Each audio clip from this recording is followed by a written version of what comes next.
नमस्कार, जय हिंद, जय भारत।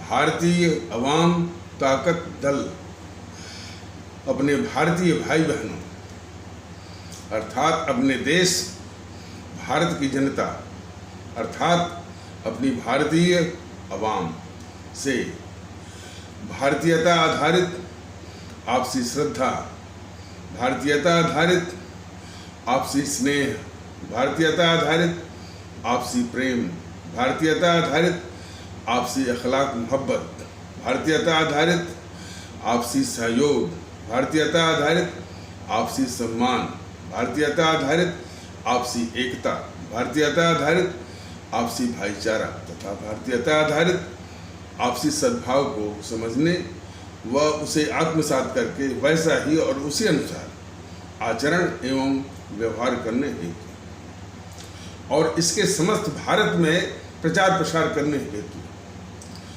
और इसकी अहमियत और महत्व को प्रत्येक देशवासी को समझाकर उसे अपनाते हुए वैसा ही और उसी अनुसार आचरण एवं व्यवहार करने हेतु और प्रत्येक देशवासी को अपना ही भारतीय भाई बहन मानकर, समझकर और अपनाकर उनके साथ वैसा ही और उसी अनुसार आचरण एवं व्यवहार करने हेतु सतत, सदैव और हमेशा अदब के साथ, आदर के साथ अर्ज करता है, विनती करता है।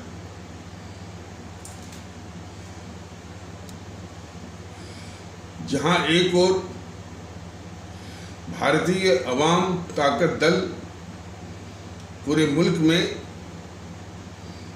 भारतीयता के माहौल को लाने की निरंतर कोशिश और अभियान चला रहा है, अभी फिलहाल YouTube के वीडियो के माध्यम से, वहीं दूसरी ओर राजनीतिक पार्टियां और इन राजनीतिक पार्टियों के विषय में भारतीय अवाम ताकत दल पहले ही बता चुका है कि ये वस्तुतः हमारे मुल्क की विखंडनकारी ताकतें हैं जो कि राजनीतिक दलों के वेश में है। तो ये राजनीतिक दल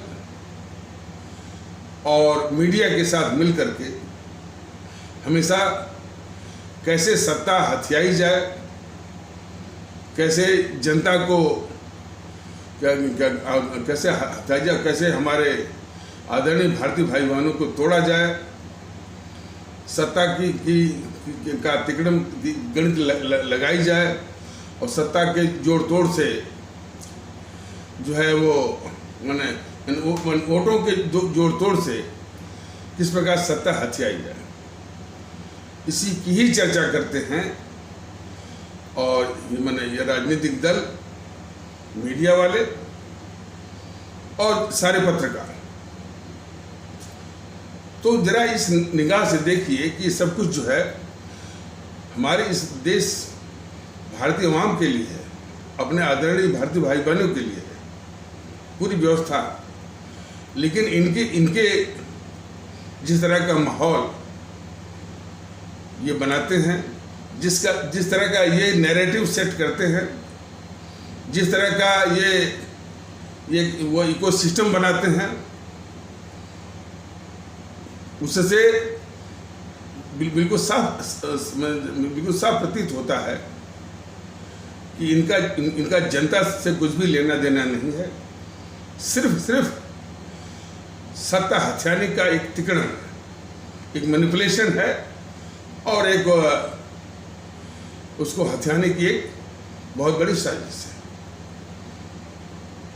जनता के दुखों से, जनता के तकलीफों से और देश को क्या ज़रूरत है, इससे ये सारे पत्रकारों को और मीडिया को और राजनीतिक दलों को कोई मतलब नहीं। जिस तरह की चर्चा ये चलाते हैं और आपस में एक दूसरे को दिखावे के रूप में वो बहस करते हुए, झगड़ा करते हुए दिखाई पड़ते हैं। लेकिन जहाँ तक इनके चरित्र का सवाल है, इनके DNA का सवाल है, चाल चेहरा का सवाल है, ये हमारी जो अवाम है जो कि सबसे ताकतवर है और संप्रभु ताकत की है, सॉवरेन पावर है, उसको कमज़ोर से कमज़ोर करने में उन्हें उसको बांट करके कमज़ोर से कमज़ोर करने में ये सभी राजनीतिक दल एक है। मतलब कि हमारी आवाम को कमज़ोर करने में, हमारी आवाम को बांट करके कमज़ोर करने में ये सभी राजनीतिक दल एक है। तो ये उनमें यूनिटी है और हमारी आवाम को कमज़ोर करने में, और हमारी आवाम की क्या तकलीफ़ें हैं, क्या उसको ज़रूरत है, किस प्रतिष्ठा और सम्मान की वो हकदार है, इस पर कोई चर्चा नहीं। तो इसी एक मोटे और बहुत ब्रॉड दृष्टिकोण से देखा जाए तो ये कितने माने किस हद तक और कितने खतरनाक हमारे आवाम विरोधी भी हैं और देश विरोधी भी। तो इस फर्क को, और जहाँ दूसरी ओर भारतीय जनता दल सिर्फ अपने देश की भारतीय आवाम की बात करता है, उनके तकलीफ़ों की बात करता है, उनकी ज़रूरतों की बात करता है और उनके मान प्रतिष्ठा सम्मान की बात करता है, और हमारा मुल्क कैसे मजबूत हो सिर्फ इसी की बात करता है। और सबसे ऊपर अपनी भारतीय आवाम को वो ताकतवर बनाने की निरंतर कोशिश में लगा हुआ है। और बराबर ये अपने आदरणीय भारतीय भाई बहनों से निवेदन कर रहा है कि अपने को भारतीय समझिए, क्योंकि आप भारतीय हैं, आप इस देश के और आप जो है भारतीय नागरिक हैं, और समझिए और एकता भारतीयता के आधार पर स्थापित करिए, और सारे कृत्रिम एंड आर्टिफिशियल सुपरफिशियल जो पहचान हो, वजूद हो, उसको छोड़िए और एक होइए, ताकतवर बनिए पूरी आवाम। ये बराबर निवेदन है भारतीय आवाम ताकत दल का। तो अपने आदरणीय भारतीय भाई बहनों और अपनी आदरणीय भारतीय आवाम से दरख्वास्त है कि इस बड़े फर्क को आप महसूस करिए कि भारतीय आवाम ताकत दल आपके लिए क्या सोच रहा है कि आप ताकतवर बने, आप एक बने, एक होकर के आपके सबसे बड़े ताकतवर जो कि आपका वास्तविक स्वरूप है। और ये जो विखंडनकारी ताकतें जो राजनीतिक दलों के बीच में हैं, आपको तोड़ करके, बांट करके, आप इतने ताकतवर हैं, आपको कमज़ोर से कमज़ोर ये करने की निरंतर इनकी साजिश है, इनके कारनामे और करतूतें हैं। तो इस बड़े फर्क को आपको समझना होगा, क्योंकि ये विखंडनकारी ताकतें जो कि राजनीतिक दलों के बीच में हैं हमारे देश में, अब तक हमारे भारतीय समाज को और हमारी आवाम को तोड़ते आए हैं, बांटते आए हैं। और किन परिस्थितियों में, जबकि हमारा देश एक संवैधानिक देश है, उसका संविधान कहता है कि हम भारत के लोग हैं, हम भारतीय नागरिक हैं। इसके ठीक विपरीत वो कितने माने खतरनाक, घातक, lethal weapon of casteism, of communalism, linguisticism, प्राइमसिज्म, मतलब कि खतरनाक हथियार किसका? जातिवाद का। खतरनाक हथियार संप्रदायवाद या सांप्रदायिकता का, हथियार भाषावाद का, खतरनाक हथियार प्रांतवाद का। इससे हमारे पूरी आवाम को बांट करके कमज़ोर करने की निरंतर साजिश कर रहे हैं। और शायद भारतीय जनता दल का सोचना है, दावा तो नहीं करता, सोचना है, भारतीय जनता दल पहला ऐसा दल है 60-70 सालों में जो कि अपनी आवाम को ये निवेदन कर रहा है कि ये जातिवाद साजिश उनकी है, आप तो इसके शिकार हैं। तो आप शिकार मत बनिए, अपने असली वजूद पर आइए कि हम भारतीय हैं, और उसी आधार पर एकता। तो अब जो है जब ये भारतीय जनता दल इस दिशा में लोगों, पूरे आवाम को एक करने के लिए, भारतीयता के आधार पर एक करने के लिए मुहिम चला रहा है, तो इनके पास कोई तार्किक तथ्य नहीं है, और होगा भी कैसे? जो इनका चरित्र रहा है, जो इनका डीएनए रहा है, जो इनकी फितरत रही है, उसके अनुसार इनके पास कौन सा तार्किक तथ्य होगा? लेकिन वो जवाब कैसे दे रहे हैं? अभी कोई पांडे हैं, कोई, हालांकि ये छिटपुट इस तरह के लोगों को कि हर बातों को जवाब देना भारतीय अवाम ताकत दल आवश्यक नहीं मानता है, लेकिन इनसे इनकी मानसिकता को पढ़ने में आसानी होगी, और पढ़िए जरूर। कोई पांडे करके हैं, वो आम आदमी पार्टी के, तो कहते हैं कि कोई बैठे हैं यूट्यूब पर, कोई सर जी, और हमेशा भारतीयता बात करते हैं। हम तो पैदाइशी भारतीय हैं, हम तो पैदाइशी देशभक्त हैं। यही तो विचित्रता है। इस देश के जिन्होंने इस देश को लूटा है, वो कहते हैं कि हम तो बहुत चरित्रवान हैं, हमने आपकी सेवा की है और हमने बिल्कुल नहीं लूटा है। तो सिर्फ मुंह से कह देने से कोई बात बनती नहीं। वो आपका चरित्र क्या है और आपकी फितरत और आपकी करतूत क्या है, वो बोलता है। तो सिर्फ पांडे के कह देने से कि हम पैदाइशी जो भारतीय हैं और हम पैदाइशी जो है देशभक्त हैं, लेकिन केजरीवाल को देखिए, जातिवाद का घिनौना स्वरूप पूरे देश में चल रहा था। ये देश जो है उसकी आग में झुलस रहा है जातिवाद की। तो वो जातिवाद शुरू हुआ था, वो माने क्षत्रियों के आधार पर, ब्राह्मण के आधार पर, यादव के आधार पर, कभी कोई जो है अनुसूचित जाति के आधार पर, और भी। लेकिन व्यापारिक वर्ग के आधार पर जातिवाद अभी शुरू वो शुरू नहीं हुआ था। ये पांडे जैसे लोग अपने आका या अपने गुरु घंटाल केजरीवाल से पूछें कि जो उसने व्यापारिक वर्ग के आधार पर जातिवाद शुरू किया, जो इस जहर को और बढ़ाया, तो उसी से पूछें कि क्या केजरीवाल की यही भारतीयता है और यही तो उसकी असलियत है। तो जो जिसका ऐसा चरित्र हो और मुंह से कहे कि हम जन्म से भारतीय हैं, तो हमारे आदरणीय भारतीय अवाम आसानी से समझ जाए कि ये मुंह से कहते क्या हैं और इनका वास्तविक चरित्र और इनका वास्तविक करतूत क्या है, और मुंह से ये कुछ भी कह सकते हैं।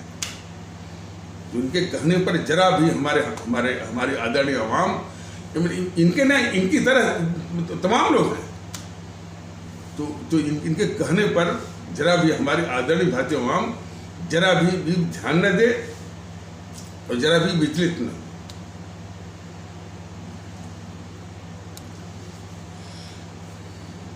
पांडे जैसे लोग अपने गुरु घंटाल केजरीवाल से पूछें कि जो केजरीवाल, भारत तेरे टुकड़े होंगे इंशाअल्लाह इंशाअल्लाह, भारत की बर्बादी तक जंग जारी रहेगी, इतना खतरनाक नारा वो लगवाने वाला घोर गद्दार कन्हैया कुमार का समर्थन करने वाला, मैंने पांडे के अनुसार ये पैदाइशी भारतीय हैं। देखिए इनके दावे की असलियत, यानी भारत तेरे टुकड़े होंगे इंशाअल्लाह इंशाअल्लाह, भारत की बर्बादी तक जंग जारी रहेगी, इतना खतरनाक नारे का समर्थन करने वाले या इस तरह के नारा वो लगवाने वाले इस देश का घोर गद्दार कन्हैया कुमार का समर्थन करने वाले ये पैदाइशी भारतीय हैं। तो इसीलिए भारतीय जनता पार्टी दल बड़े आसान शब्दों में कह रहा है कि इनकी किसी बात को गंभीरता से मत लीजिए, इसको सत्य मत मानिए, इसको बिल्कुल निरा झूठ मानिए, और इनकी जितनी भी बातें हैं इस तरह की, यानी पांडे जो एमएलए पांडे आम आदमी पार्टी के, ऐसे लोगों की बातों को तुरंत जो है कचरे की बाल्टी में, डस्टबिन में जो कि डालने योग्य है और उसी में डाल दीजिए, और भ्रमित मत होइए, और जो है और विचलित मत होइए, इसलिए कि हमेशा ये आवाम को कमज़ोर करने के लिए इनके तमाम जो है वो साजिशें हैं, तिकड़म हैं और मैनिपुलेटिव वीपन्स हैं। तो इन बातों पर वो ध्यान देने की आवश्यकता नहीं। और अब आ जाइए ये अमृत महोत्सव 75 वर्ष। सवाल इस बात का है कि भारतीय जनता पार्टी दल ने बराबर अपने आदरणीय भारतीय भाई बहनों को बताया है कि यह 15 अगस्त 1947 हमारे मुल्क का आज़ादी का दिवस हो नहीं सकता। क्यों? कि यह हमारे 25 से 30 लाख भारतीय भाई बहनों के खून से रंगा हुआ है।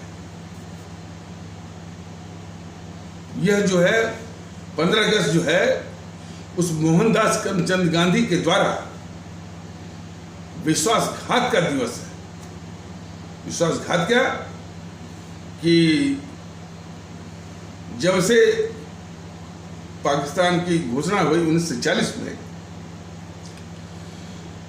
वो तब से ये इसका ड्रामा कह ले कि एक झूठा आश्वासन कि पाकिस्तान मेरी लाश पे बनेगा, पाकिस्तान मेरी लाश पे बनेगा, और पाकिस्तान जब बन जाए, पाकिस्तान बने गया आया तो मेरे शरीर को 2 टुकड़े कर देना, ये इसका नाटक चलता रहा। और बराबर जो है इस देश को और अब देशवासियों को यह भरोसा दिलाया, विश्वास दिलाया कि किसी भी सूरत में यह भारत का विभाजन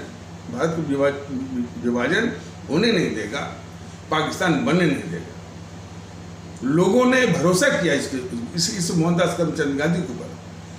ये बुढ़ा जो कह रहा है बड़ा जिद्दी है, ये अभियान चलाएगा, आंदोलन चलाएगा, आमरण और धरने पर बैठ जाएगा, आमरण अनशन करेगा, और मर भी जाएगा, जान भी दे देगा, तब भी जो ये कह रहा है कि देश का विभाजन होने नहीं देगा, पाकिस्तान बनने नहीं देगा, तो वाकई में वो पाकिस्तान बनने नहीं देगा। लेकिन हमारे देश के लोगों को क्या मालूम कि जब आज़ाद हिंद फौज पर मुकदमे चल रहे थे, और जिसमें कि हमारे जो सेना उपाध्यक्ष थे, तीन सेना उपाध्यक्ष थे, 3 जो है संप्रदायों से थे, एक हिंदू सनातन से, एक जो है हमारे इस्लाम आस्था वाले वो तबके से थे, और एक जो है हमारे सिख आस्था वाले तबके से थे। तो हिंदू सनातन आस्था वाले भारतीय भाई बहनों के तबके से थे लेफ्टिनेंट जनरल सहगल साहब, और इस्लाम आस्था वाले भारतीय भाई बहनों के तबके से थे लेफ्टिनेंट जनरल शाहनवाज साहब, और सिख आस्था वाले भारतीय भाई बहनों के तबके से थे लेफ्टिनेंट जनरल ढिल्लन साहब। तो इन पर भी जब मुकदमा ये अंग्रेज चला रहे थे, तो उसके खिलाफ बहुत बड़ा आंदोलन हुआ, अब पूरी एकता आ गई हमारे देश में, पूरी एकता की लहर दौड़ गई। तो अरुणा आसिफ अली जो कि उसमें कांग्रेस की बहुत कद्दावर नेता थी, तो उन्होंने इसको पत्र लिखा इस गांधी को। देखिए इस तरह के तथ्य जो है पिछले कुछ एपिसोडों में बताए गए हैं लेकिन जरूरत इस बात की है कि हमारे भारतीय भाई बहनों के बीच में, हमारे आदरणीय भारतीय अवाम के बीच में इसको जागृत करने के बार जो है समझा करके उनके दिलो दिमाग में इस तथ्य को बिठाने की आवश्यकता है, देश हित में, राष्ट्र हित में और भारत के हित में। तो कांग्रेस की एक कद्दावर नेता थी अरुणा आसिफ अली, उन्होंने पत्र लिखा इस मोहनदास करमचंद गांधी को कि गांधी जी, इसमें देश में यानी पूरी एकता है, एकता की लहर दौड़ रही है, तो क्यों न हम इस एकता का इस्तेमाल करके अपने देश के ऊपर जो विभाजन का खतरा जो मंडरा रहा है, इसके खिलाफ जो है ये कोशिश करें, अभियान चलाएं, आंदोलन करें। तो उसके जवाब में ये मोहनदास करमचंद गांधी अरुणा आसिफ अली को क्या जवाबी चिट्ठी लिखता है कि यह कोई एकता उकता नहीं है, यह तो हिंदू और मुसलमान दीवालों पर हाथ मिला रहे हैं। उसको अंग्रेजी में बोला, this is not any unity among Hindus and Muslims, they are joining hands at the barricades only. ये उसने लिखा। तो उसके बाद फिर उसके जवाब में वो जो नेत्री थी, वो कद्दावर नेत्री थी अरुणा आसिफ अली ने इसके जवाब में फिर उस मोहनदास करमचंद गांधी को पत्र लिखा कि ठीक है कि हिंदू मुसलमान अभी दीवालों पर हाथ मिला रहे हैं, लेकिन इनके बीच में एकता यहीं से शुरू होती है। उनका no problem, Hindus and Muslims are joining hands at the barricades, but the unity among them commences from here itself. तो ये उन्होंने कहा।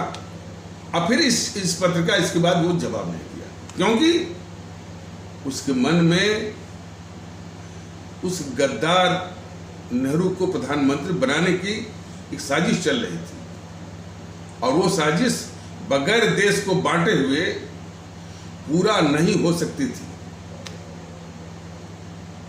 देश को बांटने वो ये था कि नेहरू के पक्ष में एक भी कांग्रेसी नहीं था। नेहरू को प्रधान, मैंने ये वाकया कब कहा है, देखिए, हालांकि और भी विस्तार करेंगे तो मुख्य विषय भटक जाएगा, लेकिन मोटा मोटी हम बता रहे हैं।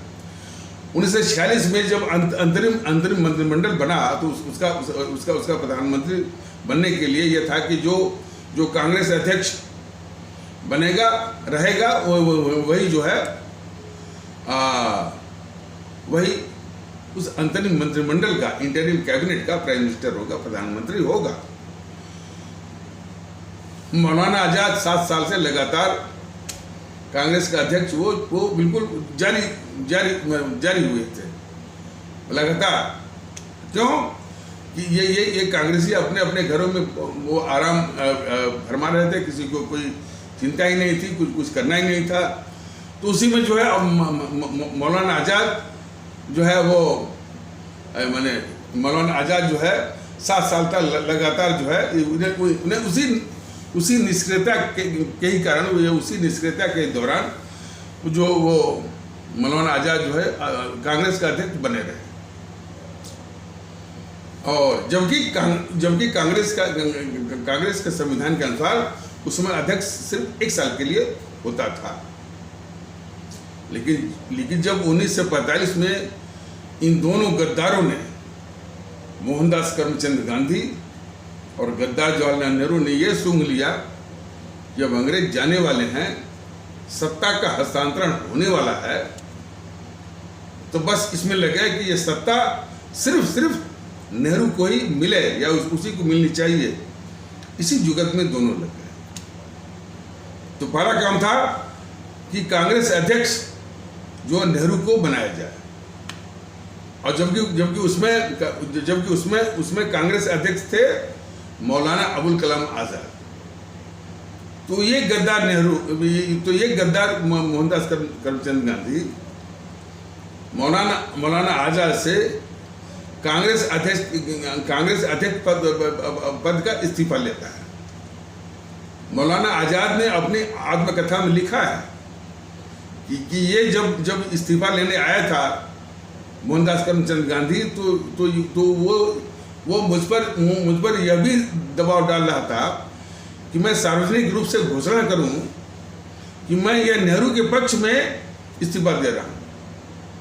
तो मौलाना आजाद का कहना था कि हमने इस्तीफा तो दे दिया, लेकिन मोहनदास करमचंद गांधी के उस दबाव को इनकार कर दिया, जो कि वो कह रहा था कि हम सार्वजनिक रूप से घोषणा भी करें कि हम नेहरू के पक्ष में इस्तीफा दे रहे हैं। तो किस कदर ये गद्दार था मोहनदास करमचंद गांधी। तो फिर इसके बाद तो और भी विवरण है कि जो है कांग्रेस अध्यक्ष के चुनाव के लिए प्रांतीय इकाइयां जो है प्रस्तावित करती थी। 15 में से 12 पटेल के पक्ष में, 3 किसी और के पक्ष में। नेहरू के पक्ष में एक भी कांग्रेसी नहीं था। नेहरू के पक्ष में एक भी कांग्रेसी नहीं था। और वस्तुतः इस नेहरू के पक्ष में सिर्फ 2 ही लोग थे। एक ये गद्दार मोहनदास करमचंद गांधी, दूसरे वो अंग्रेजी सरकार जिसका प्रतिनिधि था माउंटबेटन। यही दो लोग थे। मोहनदास करमचंद गांधी जो कि इस नेहरू को, कौन से नेहरू, जिसके पक्ष में एक भी कांग्रेसी नहीं, और जिसके पक्ष में ये मोहनदास करमचंद गांधी था, ये स्वयं कांग्रेस का प्राथमिक सदस्य तक नहीं था। ये देखिए इसकी साजिश। तो इसके अलावा तक नहीं था। इसके अलावा जैसा कि पिछले कुछ एपिसोडों के माध्यम से यह बताया गया है कि हमारे उस समय की अवाम, उस दौरान की अवाम, अधिकांश अवाम, यानी कुछ आबादों को छोड़कर अधिकांश अवाम भी इस नेहरू के पक्ष में नहीं थी। वो बल्कि जिन्ना साहब के पक्ष में थी। तो कांग्रेस जो है वो सरदार पटेल के पक्ष में, अपनी अवाम जो है वो जिन्ना साहब के पक्ष में। एक भी कांग्रेसी जो है इसे नेहरू के पक्ष में नहीं, और हमारी अवाम जो है वो और हमारी अवाम भी इसके पक्ष में नहीं थी। ये स्थिति थी। इतने बड़े अभिशाप को ये गद्दार मोहनदास करमचंद गांधी ने हमारे देश के ऊपर प्रधानमंत्री के रूप में थोपा। तो अब सवाल है कि इसने कांग्रेस को तो दबा लिया, पूरी कांग्रेस को, जबकि खुद मोहनदास करमचंद गांधी कांग्रेस का प्राथमिक सदस्य ही नहीं था। चलिए, लेकिन कांग्रेस के बाहर जो ये थे मोहम्मद अली जिन्ना साहब, इन्होंने प्रधानमंत्री पद का दावा कर दिया। तो अब ये समस्या आ गई कि भाई इनको कैसे वो निपटाया जाए। तो फिर ये कौन तिगड़ी? गद्दार मोहनदास करमचंद गांधी, गद्दार नेहरू और माउंटबेटन, ये मिल करके आपस में मंत्रणा किए कि नेहरू प्रधानमंत्री तभी बन सकता है जबकि इस देश को बांट करके इसका एक टुकड़ा मोहम्मद अली जिन्ना के मुंह में डाल करके उसको शांत किया जाए। और माउंटबेटन क्योंकि अंग्रेज था, वो कोई भी इस तरह का मैंने इतने बड़े अपराध का इल्जाम जो है अपने कंधों पर नहीं रखना चाहता था। तो वो कहा कि भाई देश तभी बढ़ सकता है या नेहरू प्रधानमंत्री तभी बन सकता है जबकि ये प्रस्ताव कांग्रेस की ओर से आया। कांग्रेस जब ये खबर जनता में फैली तो जनता का ये मानना था, उसमें विश्वास था कि ठीक है, कांग्रेस जो है अंग्रेजी सरकार की मुखबिर थी, दलाल थी, चमचा थी और दमादों की तरह जो है इसके प्रति जो है वो व्यवहार था। लेकिन देश को बांटना वह देशवासियों के माने जहन में वो कल्पना से परे था और उनका पूरा विश्वास था कि कांग्रेस जो है किसी भी सूरत में, किसी भी हालत में देश बांटने का प्रस्ताव पास नहीं करेगी। और वाकई में कांग्रेस भी तैयार नहीं थी। कांग्रेस भी इतना बड़ा इल्जाम अपने सर पर लेने को तैयार नहीं थी। लेकिन यही मोहनदास करमचंद गांधी, जो कि देशवासियों से तो कह रहा है कि पाकिस्तान मेरी लाश पर बनेगा, लेकिन देश बांटने का क्या साजिश कर रहा है, यह भी हमारे देशवासी, हमारे आदरणीय भारतीय भाई बहन, हमारे आदरणीय भारतीय आवाम वो भी जाने। तो जब कांग्रेस में इस तरह का प्रस्ताव आया और काफ़ी और कांग्रेस के लोग जो है इसके लिए तैयार नहीं थे, और इस तरह का प्रस्ताव जो है कांग्रेस की कार्यकारिणी में या कार्यसमिति में आया तो कांग्रेस के कार्यकारिणी के सदस्य लोग भी इसके लिए तैयार नहीं थे। तब किस तरह से ये दबाव मिल गया, गद्दार मोहनदास करमचंद गांधी क्या तर्क दिया, और उस तर्क को जानना बहुत जरूरी है। तर्क उसने ये दिया कि ये जो नेहरू है, माउंटबेटन के सामने धमकी दिया है। धमकी उसने ये दिया है कि यदि हमको प्रधानमंत्री नहीं बनाया गया तो मैं कांग्रेस को तोड़ दूंगा। तो मोहनदास करमचंद गांधी ने यह कहा कि भाई अब कांग्रेस के टूटने का खतरा आ गया और कांग्रेस को बचाना हर हालत में जरूरी है, क्योंकि ये इसमें बहुत नाजुक दौर से ये कांग्रेस गुजर रही है। और यदि इस कांग्रेस को बचाने के लिए देश भी बांटना पड़े तो वो जरूरी है, कोई हर्ज नहीं। तो ये गद्दार मोहनदास करमचंद गांधी कांग्रेसियों को समझाने में या दबाव डालने में कामयाब हो गया कि यानी कांग्रेस को बचाने के लिए देश को बांटना जरूरी है, और वो पारित करवा लिया कांग्रेस की कार्यसमिति से भी और जो उसकी जो सामान्य सभा है, जनरल बॉडी से भी। हालांकि उसमें जो कि कांग्रेस में थे सीमांत गांधी, फ्रंटियर गांधी, या उसको उनका असली नाम था बादशाह खान या खान अब्दुल गफ्फार खान, वो रो पड़े ये कह करके इस कांग्रेस ने हमको उन भेड़ियों के हवाले किया है। और सफीउद्दीन किजलू साहब जो कि बहुत कट्टर किस्म के माने हमारे सुभाष चंद्र बोस और भगत सिंह के स्तर के राष्ट्रवादी थे, उन्होंने बहुत लताड़ लगाई इस कांग्रेस को। खैर वो तो अलग है। तो हमारे आदरणीय भारतीय भाई बहन जरा गौर करें इस बात पर कि जहां एक और ये गांधी दिलासा दिला रहा था, झूठी दिलासा और झूठा एक विश्वास भरोसा दिला रहा था कि वो मैंने ये बोल करके कि पाकिस्तान उसकी लाश पर बनेगा, यानी किसी हालत में वो देश को बंटने नहीं देगा, पाकिस्तान बनने देगा।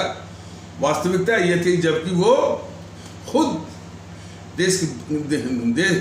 देश को बांटने की साजिश कर रहा था। ये गद्दार मोहनदास करमचंद गांधी सिर्फ नेहरू को प्रधानमंत्री बनाने के लिए, और कौन नेहरू, जिसके पक्ष में न तो कोई कांग्रेसी था न तो इस देश की आवाम थी। तो यह जो है उस गद्दार मोहनदास करमचंद गांधी के द्वारा हमारे देश के साथ, हमारे देशवासियों और हमारी आदरणीय भारतीय आवाम के साथ विश्वासघात का दिवस है 15 अगस्त। और अच्छा, और जिसके चलते हमारे 25 से 30 लाख भारतीय भाई बहनों की जान गई और उसके खून से रंगा हुआ है ये 15 अगस्त। 3 करोड़ से अधिक हमारे भारतीय भाई बहनों के घर उजड़े हैं। इस तबाही के मंजर पर ये गद्दार नेहरू जो है सत्ता हथियाता है या सत्ता हथियाने की हवस को पूरा करता है, तो ये उसका दिवस है 15 अगस्त। और हत्या करके क्या कहता है, ट्राइस्ट विथ डेस्टिनी, यानी सौभाग्य के साथ साक्षात्कार या मिलन या सामना। बात सही है। जिसकी कोई संभावना ना हो, यदि उसको वो पद मिल जाए तो सौभाग्य का उदय या सौभाग्य के साथ सामना तो उसी का होगा ना। तो इसने बोला था ट्राइस्ट विथ डेस्टिनी। तो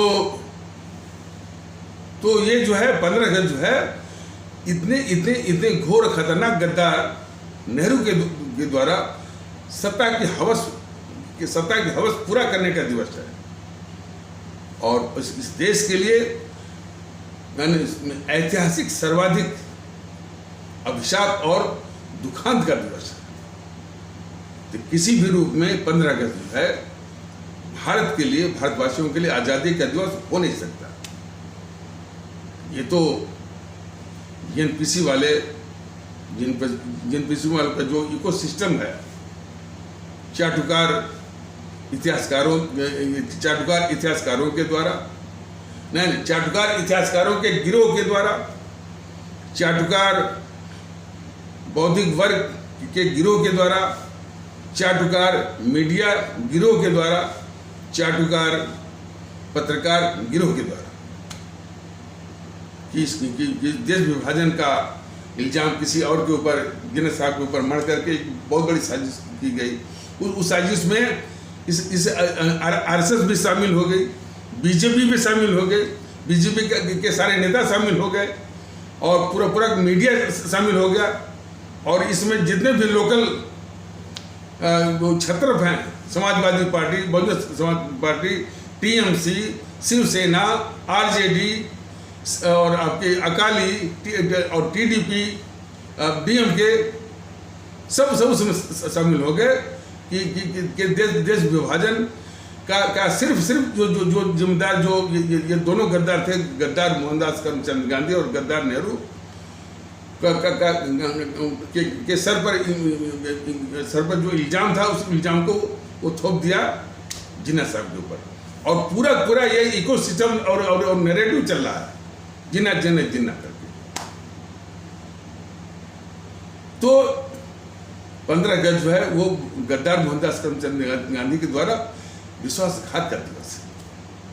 तो किसी भी रूप में वो हमारा आज़ादी का दिवस हो नहीं सकता। जबकि वास्तविकता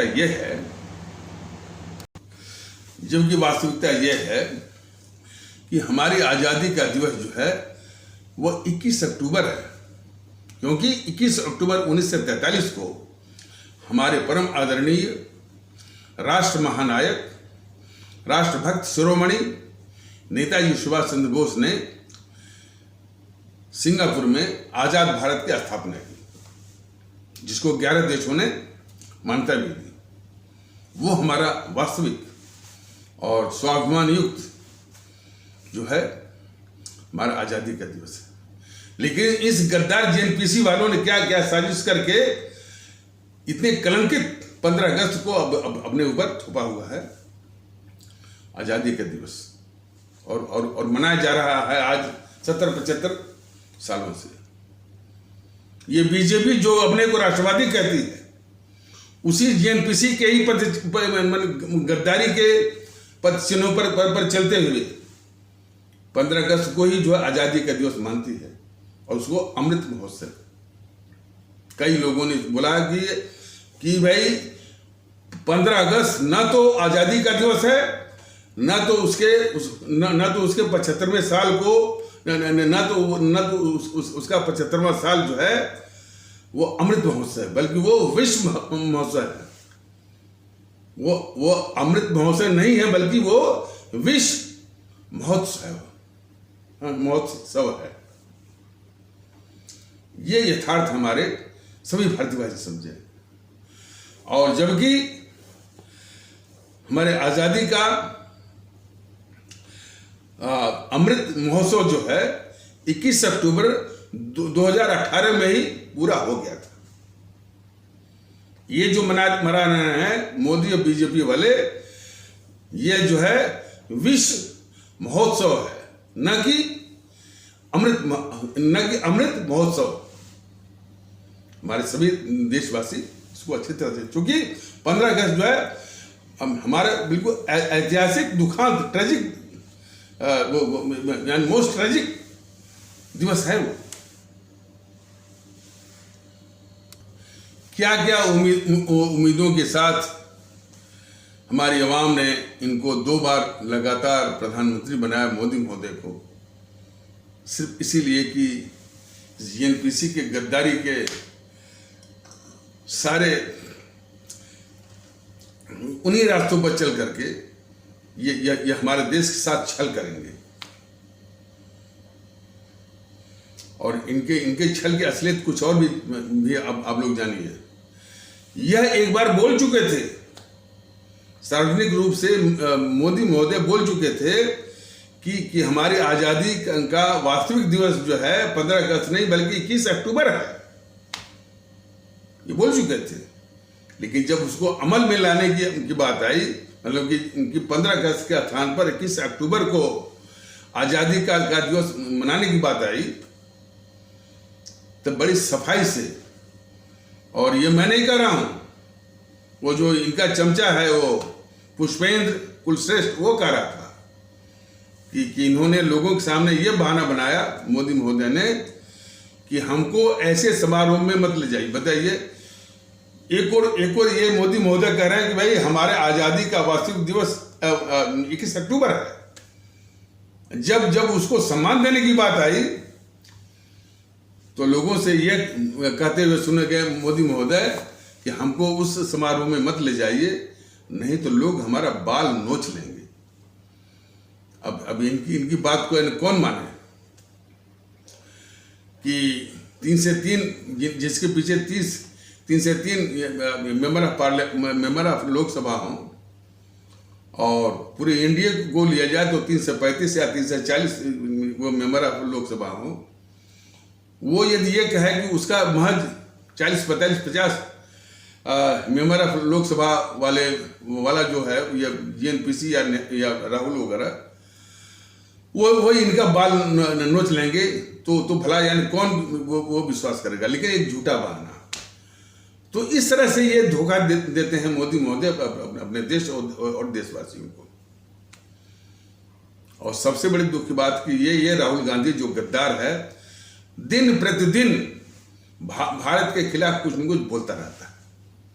ये पूरा मौका दे रहे हैं मोदी महोदय जो है इस गद्दार राहुल गांधी को। और सिर्फ जो है मोदी महोदय और यह बीजेपी वाले ही नहीं, बल्कि ये मीडिया, और मीडिया ही नहीं, जो बीजेपी के सिवा सालार यूट्यूबर हैं, यूट्यूब पर वो हर एक उनके प्रेस कॉन्फ्रेंस वो क्या कहते हैं, ये जितने भी यूट्यूबर हैं इनके सिवा सालार बीजेपी के, मनीष ठाकुर हूँ, हर्षवर्धन त्रिपाठी हूँ, प्रदीप सिंह हूँ, और मनीष जो है वो मनीष कुमार इत्यादि है, ये अभी भी, खासकर प्रदीप सिंह तो अभी भी वो जो है उसको इस गद्दार जीएनपीसी, गद्दार गांधी नेहरू परिवार जनरल चौकड़ी कागज को अभी भी शासक के रूप में वो देखते हैं। सर प्रदीप सिंह की जो भाषा जो निकलती है, राहुल के प्रेस कॉन्फ्रेंस क्या बोला है क्या नहीं बोला है, बड़ी प्रमुखता से वर्णन करते हैं ये चारों के चारों जो मैंने अभी नाम लिया है, हर्षवर्धन त्रिपाठी, प्रदीप सिंह और ये डीके दुबे और मनीष शुक्ला, मनीष कुमार, मनीष ठाकुर, सभी तो इस मानसिकता की जो कि अभी भी इस गद्दार राहुल गांधी को, एक तो गद्दार नहीं मानते, बीजेपी भी गद्दार नहीं मानती है, उसके सिवा सालार यूट्यूबर भी नहीं मानते हैं और प्रवक्ता भी नहीं मानते हैं। और बीजेपी खुद एक साजिश करती है कि ये गद्दार राहुल गांधी और किसी के और लोग गद्दार न माने जाए, न देखे जाए और न समझे जाए। ये तो सवाल है। जो राहुल गांधी डोकलाम के मुद्दे पर 4 वर्ष पहले, जबकि भारत और दुश्मन चीन के बीच में तनातनी और युद्ध जैसी स्थिति बनी हुई थी कि कभी भी युद्ध छिड़ सकता है, उस दौरान ये गद्दार राहुल गांधी हमारे दुश्मन चीन के राजदूत से चोरी छुपे रात के अंधेरे में मिलता है। ये बीजेपी वाले मोदी महोदय और खास करके उनके जो सिपा सालार यूट्यूबर बताएं कि वो इस राहुल गांधी को गद्दार मानते ही नहीं मानते। लेकिन उसमें उनके लिए बाधा है कि यदि एक बार वो गद्दार ये सब माना शुरू कर दिए तो मोदी महोदय के ऊपर फट से जिम्मेदारी आ जाएगी कि जो वो चोरी छुपे मिला था, हालांकि जब चोरी छुपे मिला था तो पहले झूठ भी बोलता रहा ये राहुल गांधी कि हम नहीं मिले हैं, लेकिन जब काफी उसको घेरा गया मीडिया इत्यादि के द्वारा, तब जाके कबूला कि हम मिले हैं। तो यदि वो इस प्रकरण के आधार पर यदि वो गद्दार यदि ये बोल देंगे मोदी महोदय या बीजेपी वाले या बीजेपी के जितने सिपा सालार जो है वो यूट्यूबर हैं, तो मोदी महोदय पर तुरंत ये जिम्मेदारी आ जाएगी कि मोदी महोदय आपने जो इतने गद्दारी का यानी कुकृत्य है राहुल गांधी का, उसकी आपने जांच क्यों नहीं करवाई।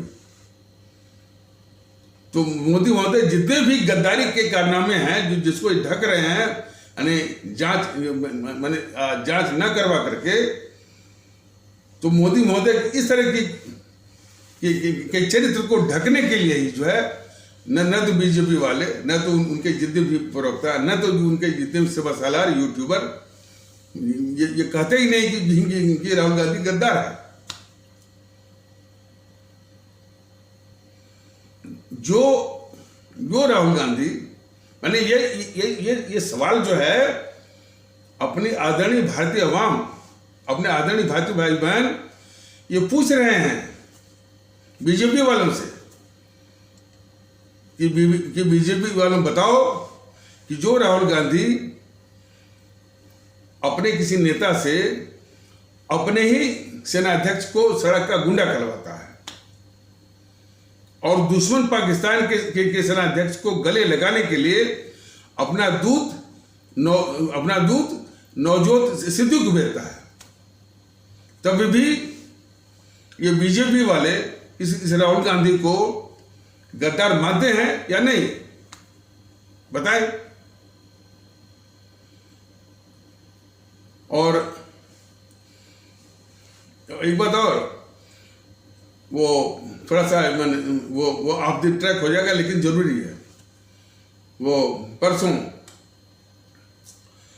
एक पैनल पर जो जी न्यूज में जो आता है शाम के 5 बजे ताल ठोक के उसमें जो है बीजेपी का प्रवक्ता था और वो शहजाद पूना वाला, और ये AIMIM जो असदुद्दीन की पार्टी का वारिस पठान और कुछ पाकिस्तानी पत्रकार भी थे।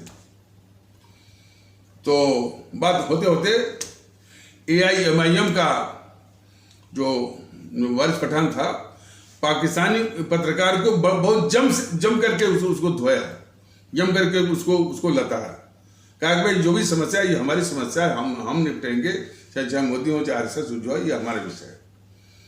उसको जम करके वो लताड़ा। जब वो चला गया तो फिर ये जो अदिति त्यागी और बीजेपी वाले करने लगे कि अब आपकी सभाओं में पाकिस्तान जिंदाबाद के नारे लगते हैं। वो वारिस पठान बार बार कह रहा है कि भाई हमको पाकिस्तान से क्या लेना देना।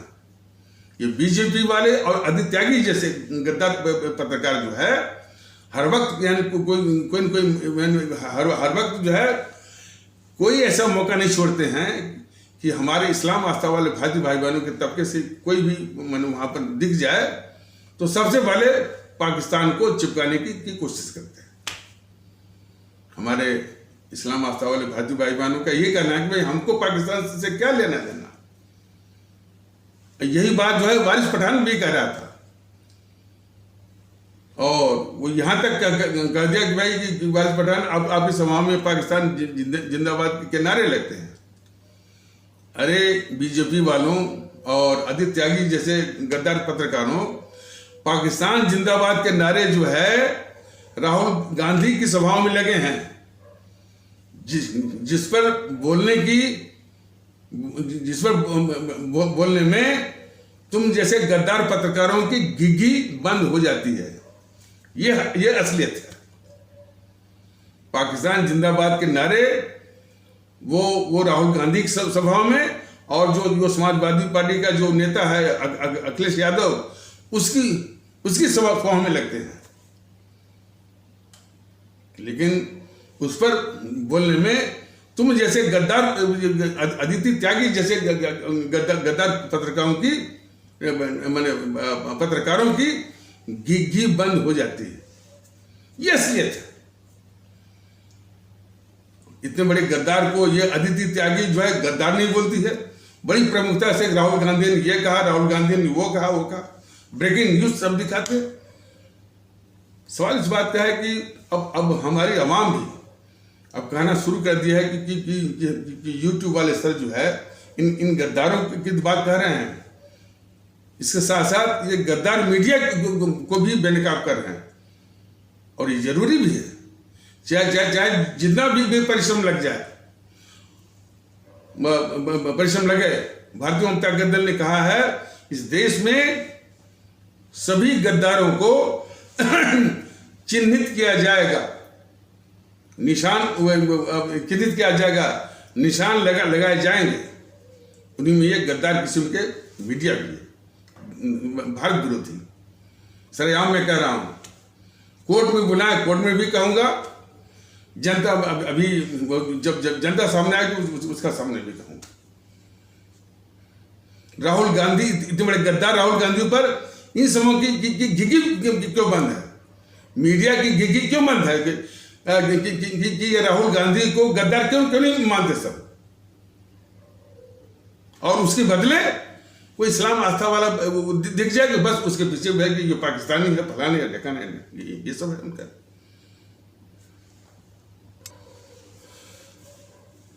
पाकिस्तानी आतंकी शिविरों को नष्ट करने के लिए हमारी सेना जब सर्जिकल स्ट्राइक करती है तो हमारी भारतीय सेना का शौर्य पराक्रम को नीचा दिखाने के लिए और उसका मनोबल को कम करने के लिए ये गद्दार राहुल गांधी सबूत मांगता है। तब भी ये बीजेपी वाले और बीजेपी के सिवासालार यूट्यूबर और ये मीडिया वाले राहुल गांधी को गद्दार नहीं कहते। अब ये जवाब वास्तव में हमारे देश की आवाम पूछेगी इनसे, बीजेपी वालों से और बीजेपी के सिवासालार यूट्यूबर से और इन मीडिया वालों से, यदि तुम राहुल गांधी को गद्दार नहीं मानते हो तो किसको बोलोगे गद्दार? और फिर जब बालाकोट में हमारी वायुसेना पाकिस्तान के अंदर घुस करके आतंकी शिविरों को नष्ट करने के लिए एयर स्ट्राइक करती है तो हमारी वायुसेना या हमारी फौज के शौर्य पराक्रम को नीचा दिखाने के लिए, उसके मनोबल को, शौर्य पराक्रम को नीचा दिखाना और मनोबल तोड़ने के लिए फिर ये सबूत मांगता है। और सबूत मांगने में ये अकेला थोड़ी है, ये गद्दार केजरीवाल भी है। सवाल इस बात का कि अच्छा ये बीजेपी वाले केजरीवाल को भी वो गद्दार नहीं मानते। इनकी जरा मानसिकता गुजर पड़ी है। न तो ये केजरीवाल को गद्दार मानेंगे, न तो राहुल गांधी को गद्दार मानेंगे, न तो सोनिया को मानेंगे। कोई इस्लाम आस्था वाला मिल जाता है तो उसको गद्दार मानेंगे। और इस विषय में यह भी बताना जरूरी है, हाँ, इस्लाम आस्था वाले भारतीय भाई बहनों में भी ऐसे ऐसे तत्व हैं, इस बात से कोई इनकार नहीं है। और खास करके बॉलीवुड में आमिर खान ने जो वो लाल सिंह चड्ढा वाले जो फिल्म बनाई, ये आमिर खान के जो है वो गद्दारी का सबसे बड़ा प्रमाण है। तो जरूरत क्या थी तुरंत आमिर खान को वो देश बाहर करते।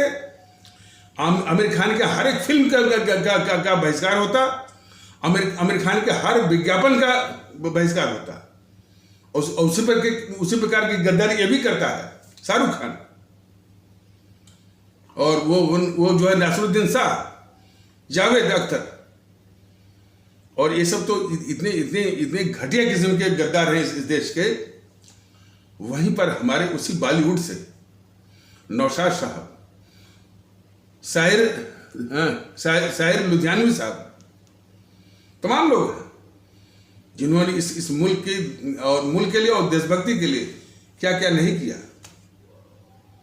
नौशाद साहब का जो फिल्म गंगा जमुना का वो देशभक्ति वाला गीत, इंसाफ की डगर पर बच्चों दिखाओ चल के, और उसके माने संगीतकार तो नौशाद साहब थे, गीतकार थे शकील बदायूनी साहब। तो इन लोगों का एक देशभक्ति का, मुल्क परस्ती का एक इतिहास रहा।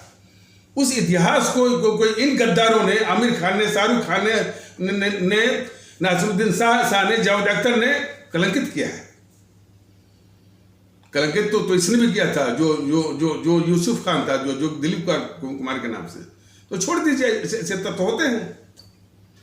लेकिन जान लीजिए, चाहे दिलीप कुमार हो, चाहे कोई भी हो, ये उसी जेएनपीसी के पैजाए हुए, पाले हुए ये वो देश के गद्दार होते हैं। तो मैं इस बात को अपने सभी आदरणीय भारतीय भाई बहनों, सभी आदरणीय आवाम से कहना चाहता हूँ। ये बात सत्य है कि हमारे इस्लाम आस्था वाले भारतीय भाई बहनों के तबके में ऐसे तत्व हैं, पाकिस्तान परस्त भी हैं, भारत विरोधी भी हैं, भारत के गद्दार भी हैं, उपद्रवी भी हैं, और जो हिंसक भी हैं। लेकिन सब के सब जीएनपीसी के पाले हुए तत्व हैं। इन समाजवादियों के द्वारा पाले हुए तत्व हैं। आपके सामने आपको दिखते हैं, ये टीएस हसन, शफीकुर रहमान वर्क, ये तौकीर रजा, ये हैं क्या? इन्हीं जीएनपीसी या समाजवादी या आरजेडी या टीएमसी, इन्हीं के द्वारा पाले हुए वो तत्व हैं।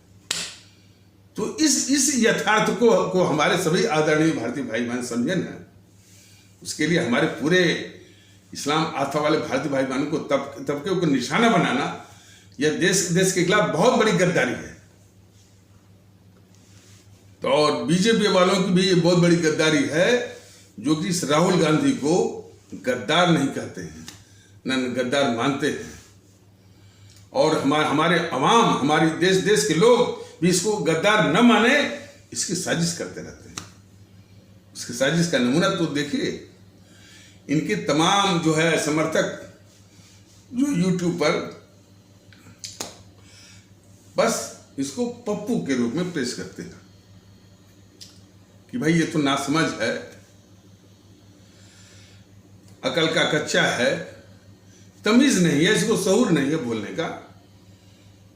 तो जो अकल का कच्चा हो, 52 वर्ष का बच्चा हो, तमीज नहीं हो, शऊर नहीं हो, वो भला देश का गद्दार कैसे हो सकता है?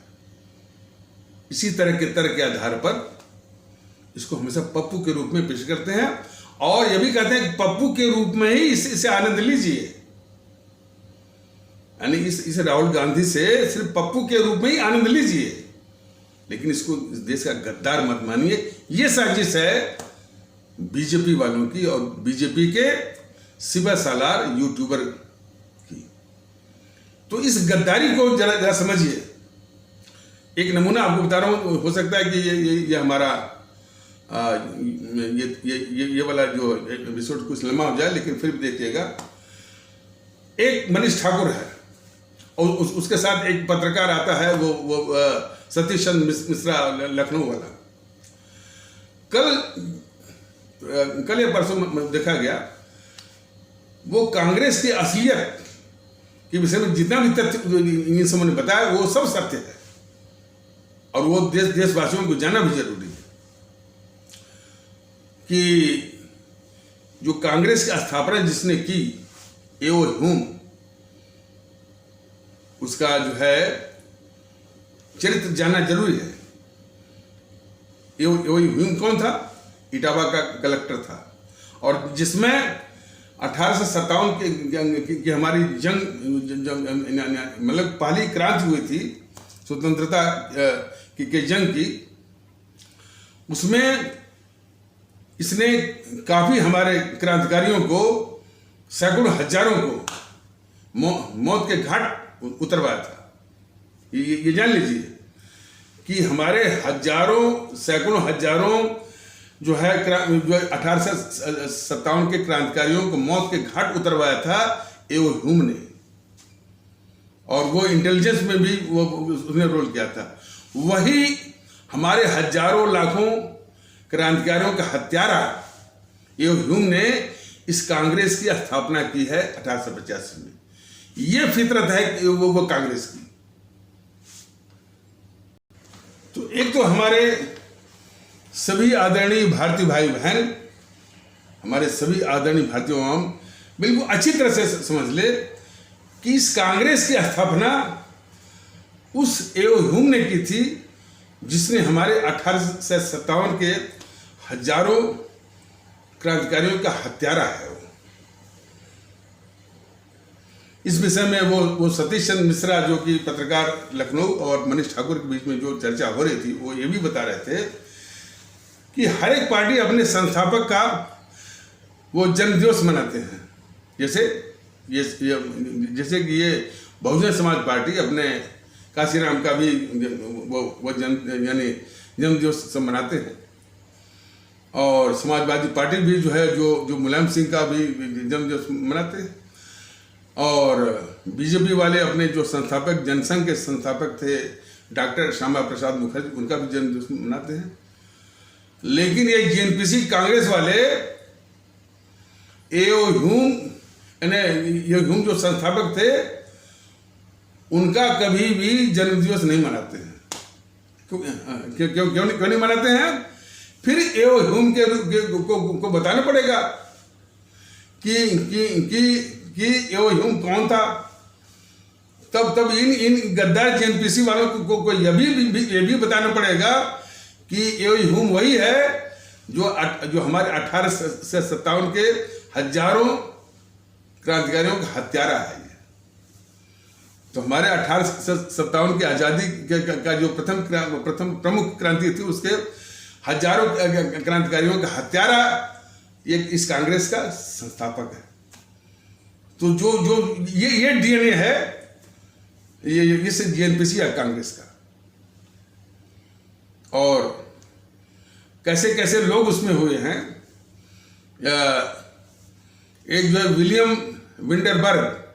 विंडरबर्ग जो है अंग्रेज, इस कांग्रेस का अध्यक्ष बनता है 1889 में। विलियम विंडरबर्ग जो है, इसके बाद जो है वो कांग्रेस वो छोड़ देता है। वहाँ इंग्लैंड में जो है, इंग्लैंड में पार्लियामेंट्री इलेक्शन वो लड़ता है, और ब्रिटेन की पार्लियामेंट में जो है वो मेंबर ऑफ पार्लियामेंट भी बन जाता है।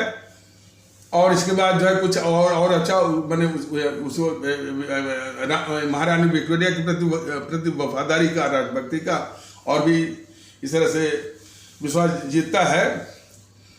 तो मैंने जो महारानी विक्टोरिया के सचिव का सचिव, महारानी विक्टोरिया के सचिव का सचिव पद पर रहता है, और फिर आकर के 1910 में फिर ये विलियम विंडरबर्ग फिर कांग्रेस का अध्यक्ष बन जाता है। और 1910 में ही जो है हमारे वीर सावरकर को सजा होती है। वीर सावरकर के विषय में बराबर ये गद्दार जेएनपीसी वाले वीर सावरकर को नीचा दिखाते हैं। और 1857 की क्रांति में क्या व्यवहार रहा है जेएनपीसी वालों का वो समझ लीजिए, जिसका संस्थापक खुद जो है हमारे क्रांतिकारियों का हत्यारा है। तो सजा होती है और वीर सावरकर जो है यातनाएं सहते हैं, यानी 38 साल उनके जेल में, मतलब कि 12-13 साल उनकी यातनाओं का है। वहीं पर अच्छा, और वो फोटो भी दिखा रहे थे कि वो यातनाओं भरा जो जेल काटे हैं जो है वीर सावरकर जो है, तो वो फोटो भी दिखा रहे थे कि एक ही मैंने जो वो 7x13 की एक कोठरी, 7x13 मैंने 7 फीट यानी 13 फीट गुड़े 7 फीट की कोठरी, उसी में शौचालय भी, कोई तकिया नहीं, कोई वो नहीं, ये यातना, कूड़े भी लगते थे। वहीं दूसरी ओर ये जो इन अंग्रेजी सरकार के जो दामाद थे, मोहनदास करमचंद गांधी और ये नेहरू, बकायदे जो है पूरी जो है जो दामादों की तरह जो सेवा होती है, अच्छे बिस्तर और सारी सुविधाएं। तो जो अंग्रेजी सरकार जिसके खिलाफ लड़ते हुए हमारे देश के कई अमर शहीद जो है वो उन्होंने जान दे दिया, उसके ये दामाद बने हुए थे। ये बने हुए दामाद जो है उल्टे वीर सावरकर पर आरोप लगाते हैं कि इन्होंने माफी मांगी। अब बीजेपी वालों की गद्दारी तो देखिए, ये कभी नहीं कहते हैं कि भाई ये जो नेहरू जो है, ये नेहरू गांधी जो है जो अंग्रेजी सरकार के मुखबिर थे, दलाल थे, चमचा थे, और दामादों की तरह जिस तरह से अंग्रेजी सरकार के द्वारा उनकी सेवा हुई, वो कह रहे हैं सावरकर जी को कि इन्होंने माफी मांगी। हाँ, माफी मांगी है मोतीलाल नेहरू ने अंग्रेजों से। कब माफी मांगी है कि जब शुरू में था, ये 18-20 साल का था, ये 18-20 साल का ये गद्दार जवाहरलाल नेहरू था, तो कोई पंजाब में कोई किसान आंदोलन में भाग लिया था और उसी में ये बंद हो गया था। तो जब ये गद्दार जवाहरलाल नेहरू 18-20 साल का था और उसको राजनीति में घुसाना था, मतलब उसका बाप जो है मोतीलाल नेहरू, उसको गांधी का जमाना था, तो राजनीति में घुसाना था, तो किसान आंदोलन पंजाब में हुआ और उसी में वो जेल में बंद हो गया।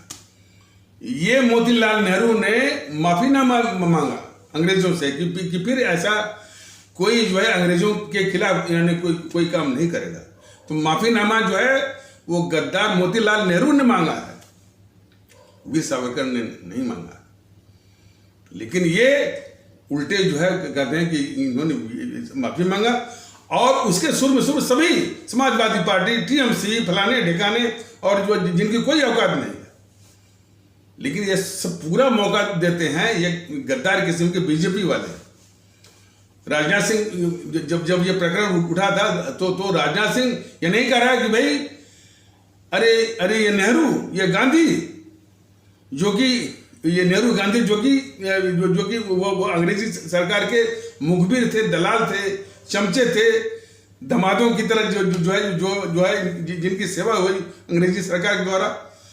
ये बात नहीं कह रहे हैं वो राजनाथ महोदय कहना है कि हाँ माफी मांगी थी। देखिए, यानी उन गद्दार जेएनपीसी को बचाने के क्या तरीका अपनाते हैं बीजेपी वाले, और किस तरह की गद्दारी करते हैं जो है अपने ही सावरकर को बेनकाब करने के लिए। कहते हैं हाँ उन्होंने माफी मांगी थी, लेकिन माफी मांगी थी गांधी के कहने पर। हमारे देश के लोग, हमारे आदरणीय भारतीय भाई बहन, हमारे आदरणीय भारतीय अवाम जरूर समझे कि ये बीजेपी किस हद तक जो है गद्दारी करने पर उतर आती है जेएनपीसी को बचाने के लिए। जेएनपीसी के गद्दार मोहनदास करमचंद गांधी को जेएनपीसी गद्दार जवाहरलाल नेहरू को बचाने के लिए किस हद तक उतरती है। तो राजनाथ सिंह का वो बयान कि हाँ इन्होंने माफी मांगी थी, लेकिन वो गांधी, अरे गांधी कौन है जी, राजनाथ महोदय बताओ। तो और सावरकर जी भी जो है, आप लोगों ने देखा ना कि ये इसीलिए जितने भी ये चाटुकार इतिहासकार हैं जेएनपीसी के, चाटुकार कौन है, बिपिन चंद्रा एक है जो कि मरते समय भी जो है नेशनल बुक ट्रस्ट का वो चेयरमैन था।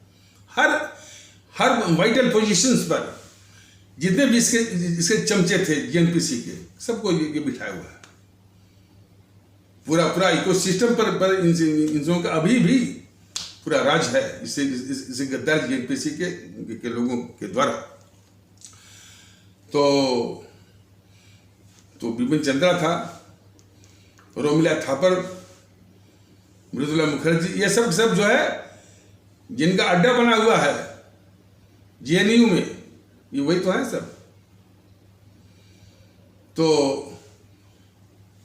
ये सब जो है इस तरह के एक ऑरा बनाए हुए हैं, एक नैरेटिव सेट किए हुए हैं कि जिन्होंने माफी मांगी वो कौन, जिन्होंने 38 साल जेल में काटा, उसमें से 12-13 साल जो है वो कठिन यातनाओं भरा, जो अंडमान निकोबार की जो कालकोठरी वाला जिसमें कि कोड़े लगते थे, वो लोग चक्की पीसते थे, तमाम यातनाओं का।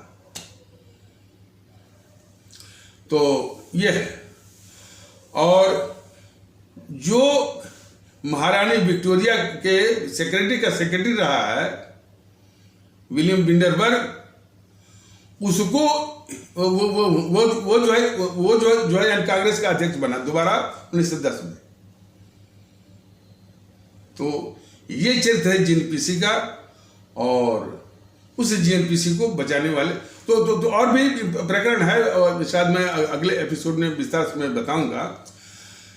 तो क्या करते हैं ये मनीष ठाकुर और सतीश चंद्र मिश्रा जो है, सारा वर्णन करते हैं कि असली फितरत कांग्रेस की ये है, और वो वहां तक तो सत्य है।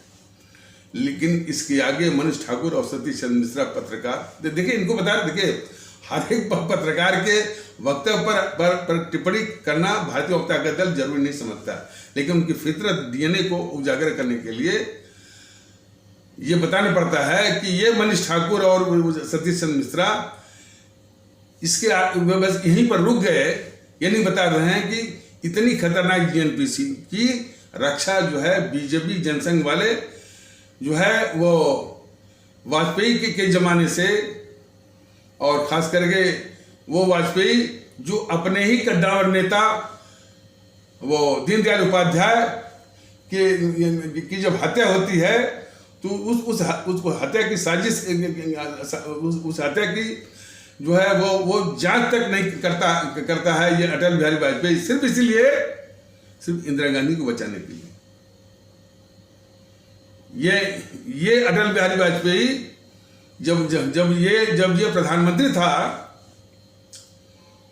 और इसको मालूम था, और इसकी सरकार को मालूम था, एनडीए की जो सरकार थी 1998 से लेकर के 2004 तक, तो इस अटल बिहारी वाजपेयी को प्रधानमंत्री के रूप में और या उसकी सरकार को मालूम था कि जो बोफोर्स की लूट हुई है, जिसमें सीधा जो ये शामिल था ये गद्दार राजीव गांधी, तो राजीव गांधी को बचाने के लिए तो उस बोफोर्स लूट का किंग पिन था कोत्रोची। तो कोत्रोची उसमें दक्षिण अमेरिका का एक देश है अर्जेंटीना, वहाँ पर था। ये जानकारी अटल बिहारी वाजपेयी को जो कि उसमें प्रधानमंत्री थे और उनकी सरकार को मालूम था। लेकिन उस कोत्रोची को वाजपेयी महोदय भारत नहीं लाते हैं, न लाते हैं, न लाने का प्रयास करते हैं, सिर्फ गद्दार राजीव गांधी को बचाने के लिए। और इसके पहले भी बताया गया है कि जब ये गद्दार राहुल गांधी अमेरिका के बोस्टन शहर में नशीली दवाओं की तस्करी यानी ड्रग स्मगलिंग में पकड़ा गया, तो ये वाजपेयी महोदय अपने प्रधानमंत्री पद का दुरुपयोग करते हुए उसे ड्रग स्मगलर राहुल गांधी को बचाते हैं। और अब इसमें मोदी और बीजेपी वाले सरासर जो है इस गद्दार जीएनपीसी की हर तरह से रक्षा करते हैं। देखें ना कि महज 2000 करोड़ की नेशनल हेराल्ड केस जो है बीजेपी के द्वारा दायर किया हुआ केस नहीं है, ये उनका केस भी नहीं है, ये केस है सुब्रमण्यम स्वामी का।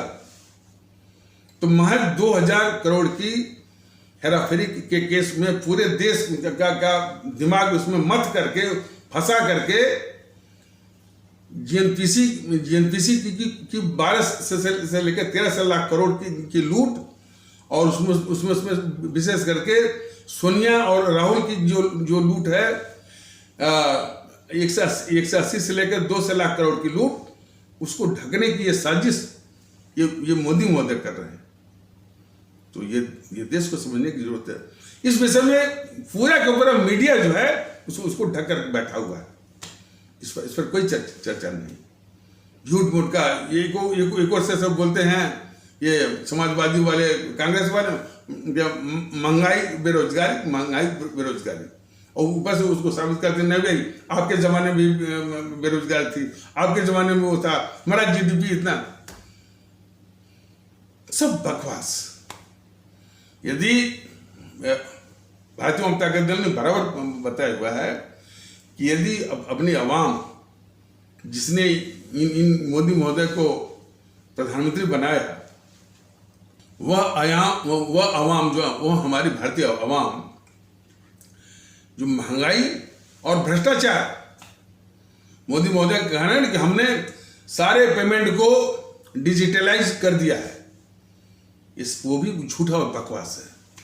आप जाइए दफ्तरों में, वो भ्रष्टाचार अब महंगा हो गया है। जो काम होता था आपका 100 रुपये में, अब हो रहा 500 में, जो होता था 500 में, अब हो रहा है जो है 5000 में। तो हमारी आवाम जो है, जो व्याप्त भ्रष्टाचार है, महंगाई में पिस रही है। और ऊपर से क्या बोलते हैं, सबका साथ सबका विश्वास। कैसे भाई विश्वास आएगा? जनता का विश्वास कैसे आपके ऊपर आएगा? आपके ऊपर विश्वास सिर्फ इन गद्दारों का हो सकता है, राहुल का हो सकता है, सोनिया का हो सकता है, प्रियंका का हो सकता है, और भी जो गद्दार हैं उनका हो सकता है। अवाम का आप पर न तो विश्वास है और नहीं साथ है। वोट कैसे आप छीन ले जा रहे हैं, उसकी दूसरी एक मैकेनिक्स है, टैक्टिक्स है। तो आगे भारतीय जनता दल आगे स्पष्ट करेगा कि इन समूह की जो है, जो मनीष ठाकुर और सतीश चंद्र मिश्रा की शरारत क्या है, कि वहां तक तो वर्णन करेंगे सही है, लेकिन मोदी महोदय किस प्रकार इस गद्दार जीएनपीसी जिसके विषय में वो तमाम पोल खोल रहे थे मनीष ठाकुर और सतीश चंद्र मिश्रा पत्रकार, उसको सब नहीं बताएंगे। यही तो गद्दारी है।